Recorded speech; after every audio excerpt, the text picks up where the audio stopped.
जिस बाप को सबके सामने बेइज्जत कर रहा था और कह रहा था कि अगर कल तक तूने मेरे पैसे नहीं दिए तो तुझको सबके सामने नंगा कर दूंगा भिखारी कहीं के। लेकिन जब उसका लड़का अपने असली रूप में आया तो फटे झोले से लाखों रुपए निकालकर उसके कदमों में डाल दिए। इसके बाद जो हुआ उसने सबके होश उड़ा दिए। आरव कुर्सी पर बैठा कुछ सोच रहा था। तभी उसकी माँ रसोई से चिल्लाई, कब तक ऐसे बैठा रहेगा? तुझे कोई काम नहीं है क्या? पिता ने अखबार से बिना नजरें हटाए बड़बड़ाया, पढ़ाई लिखाई करवाई थी कि कम से कम कुछ बन जाए, और ये तो बस हमारी छाती पर बैठकर दाल दल रहा है। आरव ने कोई जवाब नहीं दिया। उसने ना आंख उठाई ना सिर झुकाया, बस उसी पन्ने को ताकता रहा जहां उसने रात में कुछ लिखा था। माँ की दवा 2300, बहन की फीस 4200, बचत 500। उसका मन कह रहा था, बस थोड़ा और सह जाऊं, फिर सब बदल दूंगा। भीतर से कोई तोड़ रहा था, लेकिन बाहर से वह बिल्कुल शांत था। भाई कमरे से निकला और ताना मारते हुए बोला, चल कम से कम गैस भरवा ला। मुफ्त की रोटियां और खाने से तो अच्छा है थोड़ा काम कर ले। बहन ने भी ताना जोड़ दिया, आज फिर चप्पल खरीदने गई थी। माँ दुकानदार ने उधार नहीं दिया, बोल रहा था तेरे बेटे ने ही खा के कर्ज चढ़ा दिया है।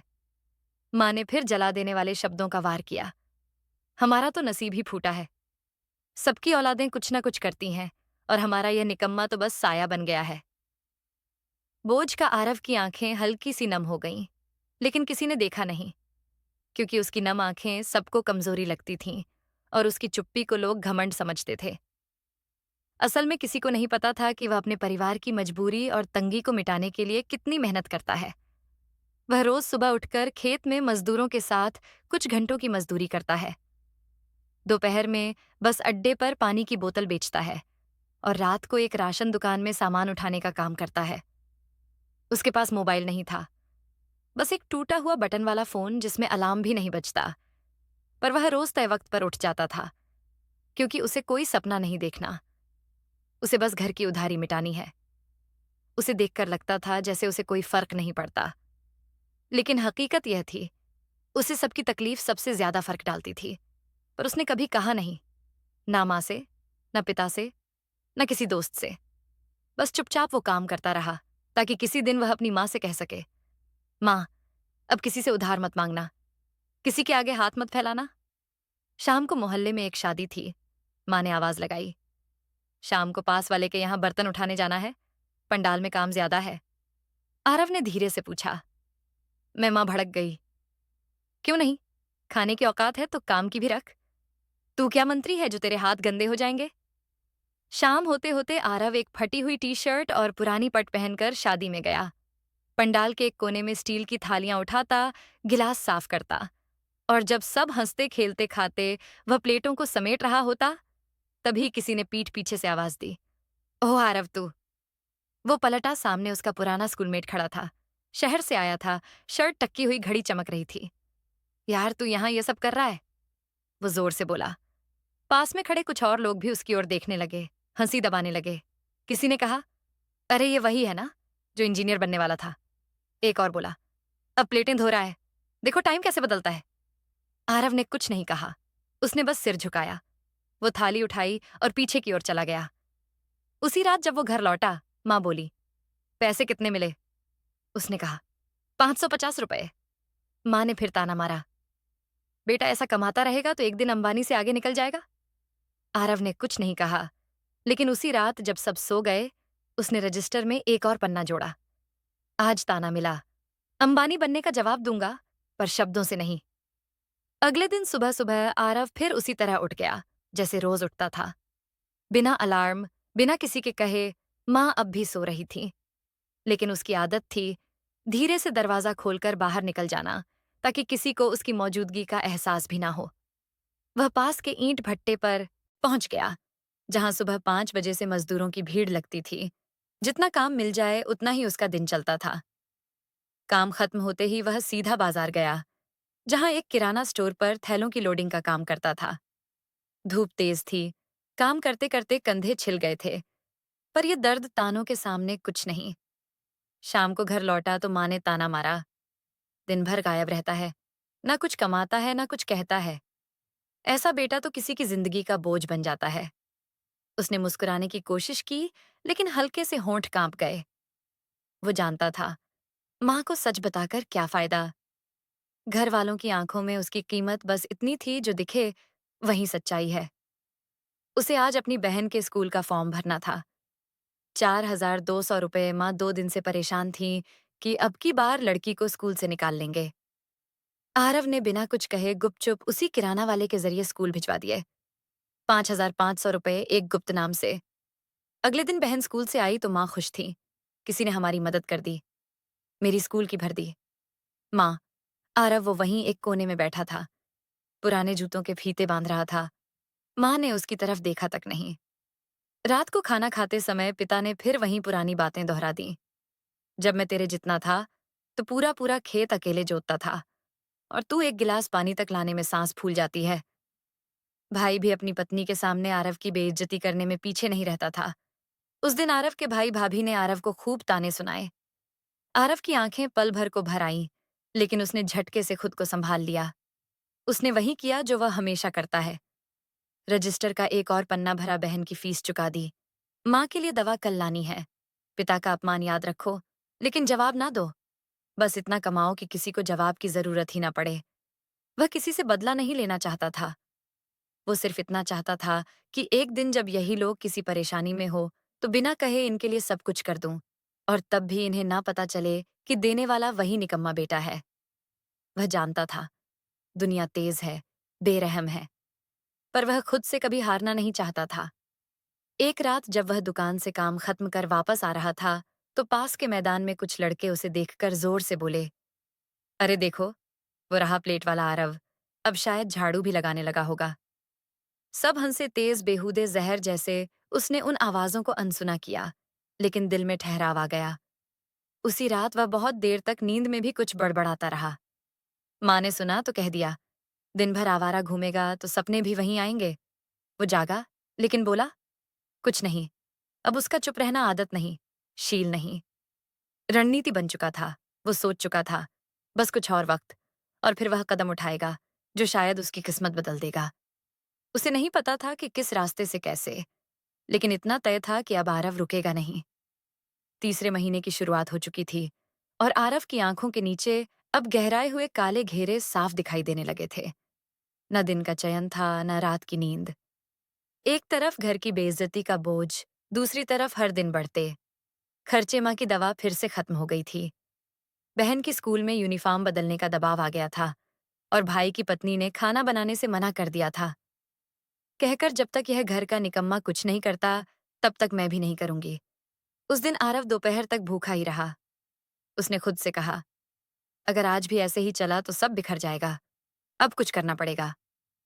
बस किसी से कहे बिना शाम को उसने एक पुराने परिचित से पूछा, शहर में ऐसा कोई काम है जहां मैं खुद से कुछ सीख सकूं, कुछ आगे बढ़ सकूं? वह बोला, काम तो बहुत है, लेकिन सीखने के लिए सब्र चाहिए। आरव ने उसी वक्त जवाब दिया, सब्र तो मेरा सबसे पुराना साथी है। उसी परिचित ने उसे एक दुकान पर कंप्यूटर के काम में हेल्प करने के लिए भेजा। वहां आरव दिन भर बिल बनाता और जब दुकान खाली होती तो यूट्यूब पर वीडियो चलाकर चुपचाप सीखता। ऑनलाइन कमाई के तरीके कैसे सीखें, ट्रेडिंग कैसे शुरू करें। बिना पैसे के वह एक कोना पकड़ लेता और कानों में सस्ते ईयरफोन लगाकर घंटों बैठा रहता। चेहरे पर वही पुराना सादा भाव, लेकिन दिमाग में अब तूफान चल रहा था। उसे यह सब नया लग रहा था, थोड़ा डरावना भी। शेयर मार्केट, निवेश, रिस्क। उसने कई बार सोचा, कहीं यह सब धोखा तो नहीं। फिर खुद से कहता, धोखा तो हर रोज घर किस्मत से मिलता है। अब बाहर के धोखे से डरने का फायदा क्या। धीरे धीरे उसने खुद को सिखाया। एक फ्री ऐप से डेमो अकाउंट बनाया जिसमें पैसे असली नहीं होते, लेकिन अनुभव असली होता है। वह छोटी छोटी चीजें नोट करता, किस समय लोग खरीदते हैं, कब भाव गिरता है, किस खबर का क्या असर होता है। उसे यह सब रोचक लगने लगा और पहली बार उसकी आंखों में थकान की जगह एक उम्मीद दिखने लगी। लेकिन उसने फिर भी किसी को कुछ नहीं बताया। घर वालों को अब भी यही लगता था, वह दिन भर दुकान में कंप्यूटर देखता है, शायद बिल बनाना सीख रहा है। किसी को नहीं पता था कि उसी कंप्यूटर स्क्रीन पर अब वह एक नया रास्ता ढूंढ रहा है, जहां इज्जत मिलती है, शोर नहीं। एक दिन जब वो दुकान से घर लौटा तो माँ दरवाजे पर बैठी थी, आंखों में आंसू थे। पूछा, क्या हुआ? माँ बोली, तेरे पिता को रामदयाल से उधार मांगना पड़ा। दवाई पढ़ाई का बहुत खर्चा है बेटा। आरव चुप रहा। अंदर गया, अपने बैग से 3,000 रुपए निकाले, जो उसने पिछले हफ्ते की डिलीवरी मजदूरी और पार्ट टाइम दुकान से बचाए थे, और माँ के हाथ में रख दिए। माँ हैरान हुई। कहाँ से लाया? यह आरव ने कहा। शायद मेरी किस्मत ने पहली बार मेरी बात सुन ली। माँ मुस्कुरा दी, लेकिन अगले ही पल बोली, बेटा तू पैसा कमा, खूब पैसा, ताकि हमें रोज रोज भीख न मांगनी पड़े। अब आरव अपने पुराने जैसे दिन में नहीं था, लेकिन बाहर से सब कुछ वैसा ही लगता था। सादे कपड़े, वहीं झुकी हुई नजरें और शांत चेहरा पर अंदर कहीं एक चिंगारी हर पल सुलग रही थी, जो हर अपमान के साथ और तेज होती जा रही थी। अब उसके पास थोड़ा थोड़ा करके जमा किए गए 7,000 रुपए थे, और उसी पैसे से उसने अपना पहला असली ट्रेड किया। पहले ही सौदे में उसे 500 रुपए का नुकसान हुआ। किसी और के लिए शायद यह मजाक होता, लेकिन आरव के लिए यह 500 रुपये एक दिन की मजदूरी थी। उसने कांपते हाथों से मोबाइल रखा, आंखें बंद की और खुद से कहा, गलती मेरी थी, बाजार की नहीं। लेकिन वह हार मानने वालों में से नहीं था। उसने तुरंत वह चार्ट फिर से देखा, समझा, और अगली बार उसी गलती को दोहराने से खुद को रोक लिया। धीरे धीरे उसका आत्मविश्वास बढ़ने लगा। वह छोटे छोटे मुनाफे से खुश रहता था। एक दिन उसने 200 रुपये कमाए, दूसरे दिन 50 रुपये का नुकसान हुआ, लेकिन वह हर दिन सीखता गया। उसकी ट्रेडिंग सिर्फ पैसे के लिए नहीं थी, वह अपनी पहचान गढ़ रहा था। उस नकाब के नीचे जो दुनिया ने उस पर डाल दी थी, निकम्मा नाकारा घर का बोझ, उसे अब थोड़ा सुकून मिलने लगा था। अब महीने में 3 से 4 हजार रुपए उसकी ट्रेडिंग से भी आने लगे थे। वह इसे किसी को नहीं बताता, लेकिन माँ की दवाएं अब समय पर आने लगीं। बहन की जरूरतें धीरे धीरे पूरी होने लगीं, और पिता की उधारी कम होती गई। लेकिन घर वालों को अब भी लगता था, शायद कोई छोटा मोटा काम मिल गया होगा इसे। लेकिन सच्चाई बिल्कुल अलग थी, और इसी तरह समय बीतता गया। अब हर महीने आरव की आमदनी लाखों में थी, लेकिन किसी को कुछ मालूम नहीं था। उसका रहन सहन वहीं था, वहीं पुरानी घड़ी, वहीं चप्पल, वहीं सादगी। एक दिन गांव के साहूकार रामदयाल उनके घर आया। उसके पिता ने पहले उससे उधार लिया था। बड़ी बेटी की शादी के लिए अब 3 साल हो गए थे, और नहीं हो पाया। रामदयाल दरवाजे पर खड़ा था, जोर से बोल रहा था, अगर पैसे नहीं है तो उधार क्यों लेते हो? गांव में तुम जैसा भिखारी नहीं देखा।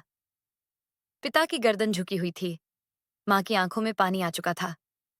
आरव वहीं दीवार से टिककर खड़ा था, शांत, स्थिर। लेकिन अब उसकी चुप्पी में एक तूफान था। उसने एक नजर माँ की आंखों में देखा, पिता की थरथराती उंगलियों को देखा, और अंदर चला गया।